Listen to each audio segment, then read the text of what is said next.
Germany থেকে মোদী সরকারকে বার্তা দিলেন বিক্ষোভকারীরা।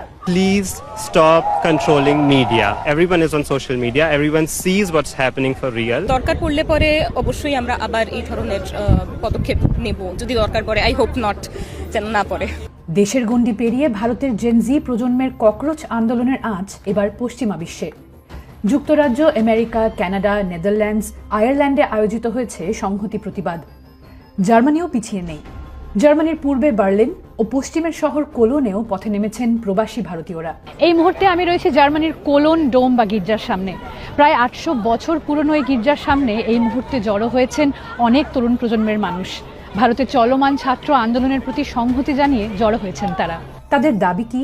সরকারের আরো বেশি দায়িত্ব নেওয়া এবং অ্যাকাউন্টেবিলিটি যেটা আমরা বলছি, সেটা এডুকেশনের খাতে, সত্যি কথা বলতে শিক্ষা খাতে আরো বেশি টাকা বিনিয়োগ করা সরকারের, সেটা খুবই প্রয়োজন এই মুহূর্তে, যে কারণে আমরা সবাই আজকে দেশের বাইরে।